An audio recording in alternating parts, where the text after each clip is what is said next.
না, এইটো একচুৱেলি মিত্ৰ দলৰ প্ৰতি আমাৰ কোনো প্ৰতিবাদ নহয়। খালি আমি বিচাৰিছোঁ যিহেতু গণতন্ত্ৰত ভোটাধিকাৰটো চবচে ডাঙৰ বস্তু।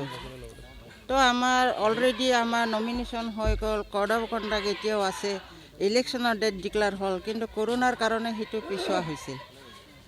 লগে লগে আমাৰ ৰাজ্যপাল ডাঙৰীয়াৰ শাসন আহে, মহামান্য ৰাজ্যপাল ডাঙৰীয়াৰ। তো এতিয়া ৰাজ্যপাল ডাঙৰীয়াৰ কাৰ্যকাল উকলি যাব, তাৰপিছত কোনো নিশ্চয়তা নাই কি হ'ব। তো আমি বিচাৰিছোঁ ইলেকশ্যন, যিহেতু আমাৰ ইলেকশ্যন হ'বলগীয়া আছিল, কৰোণা ক'ত হোৱা নাই। আজি বিহাৰত এছেম্বলি ইলেকশ্যন পাতিবলৈ যুঁজা কৰিছে, তেওঁলোকৰ ডিক্লেয়াৰ দি দিলে ডেট। এইফালে মানে ৰাজস্থানত পঞ্চায়ত ইলেকশ্যন হৈ গ'ল, মিজোৰামত হৈ গ'ল।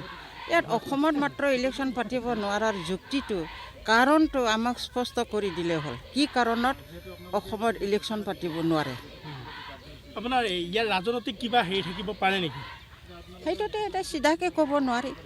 তেওঁলোকৰ আমাৰ চৰকাৰ তৰফৰ পৰা এতিয়ালৈকে ইলেকশ্যন কমিশ্যনে আমাক তেনেকৈ একো ৰিজন দিয়া নাই। প্ৰথম যিটো নেকি কৰোণাৰ কাৰণে হৈ আছিল, এটা কাৰণ দেখুৱাইছিল, সেইটো আজি তাৰিখত সেইটো নাই। তেওঁলোকে ইলেকশ্যন কমিশ্যনে কৈছে যে ইলেকশ্যন পাতিবই লাগিব, কিন্তু কেতিয়া পাতে সেইটো তেওঁলোকৰ কথা।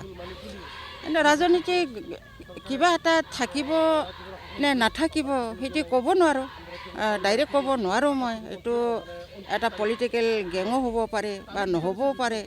কৰোণা ক'ত হোৱা নাই, মই আগতেও কৈছোঁ, কৰোণা চবতে হৈছে।